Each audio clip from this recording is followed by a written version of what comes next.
రైతు భరోసా మీ ఖాతాలలో వేసేది సోనియమ్మ గ్యారంటీ, ఇందిరమ్మ ప్రభుత్వము. ఏ రైతులు ఎలాంటి మారీచులు సుబాహులు వచ్చి మీకు అబద్ధాలు చెప్పి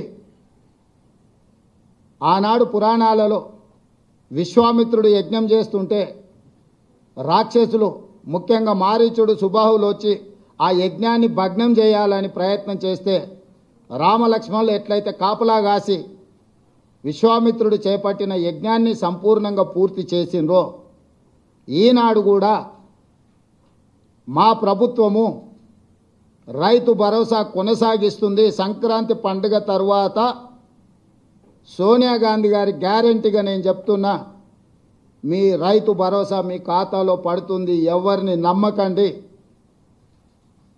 ఇట్లాంటి మారీచులు మీ దగ్గరికి మారు వేషంలో వస్తూనే ఉంటారు.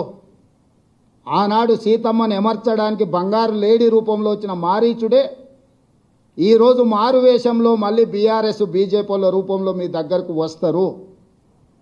ఈ మారీచులను మీరు విశ్వసించకండి.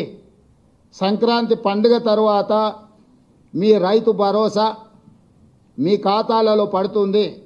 విధి విధానాలకు సంబంధించి మంత్రివర్గ ఉపసంఘం వేసిన బట్టి విక్రమార్క గారు, పొంగులేటి శ్రీనివాసరెడ్డి గారు, తుమ్మల నాగేశ్వరరావు గారు, ఇతర మంత్రుల చేత మంత్రివర్గ ఉపసంఘాన్ని విధి విధానాలను ఖరారు చేయడానికి వేసినాం.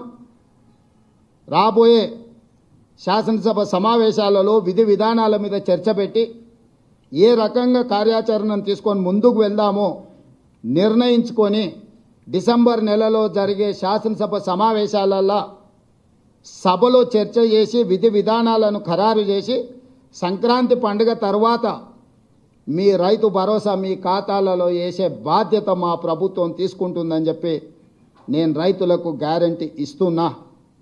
రైతు రుణమాఫీ చేస్తామన్నాం, చేసి చూపించినాం. రైతు బంధు చంద్రశేఖరరావు గారు బకాయి పెట్టి పారిపోతే వాటిని కూడా 7,625 కోట్ల రూపాయలు రైతుల ఖాతాలో మేము వేసినాము. ఇప్పుడు కూడా రైతులకు రైతు భరోసా అందించే బాధ్యత మా ప్రభుత్వం తీసుకుంటుంది. దీనికి సంబంధించి శాసనసభలో చర్చలు చేసి మంత్రివర్గ ఉపసంఘం ఇచ్చే నివేదికను శాసనసభలో ప్రవేశపెట్టి విధి విధానాలను ఖరారు చేసి రైతు భరోసా పథకం కొనసాగుతుంది. మారీచులను మారువేషంలో వచ్చే వాళ్ళను, అది బీఆర్ఎస్ వాళ్ళ బీజేపీ వాళ్ళ చూడకండి, నమ్మకండి, వాళ్ళ మాటలు వినకండి. అదేవిధంగా ఈ సీజన్లో మేము వరి వంగడాల విషయంలో 500 రూపాయల బోనస్ ఇస్తామని చెప్పినాం. చాలా అపోహలు సృష్టించే ప్రయత్నం చేసిండ్రు. ఎవరయ్యా అంటే గతంలో వరేస్తే ఉరేసుకున్నట్టే కొనుగోలు కేంద్రాలే ఉండవు, కొనుగోలు కేంద్రాలు ఎత్తేసినాము, ఎవరు పండించుకుంటే వాళ్ళ కర్మ అని చంద్రశేఖరరావు గారు ముఖ్యమంత్రిగా అధికారికంగా వారే మాట్లాడి చెప్పారు.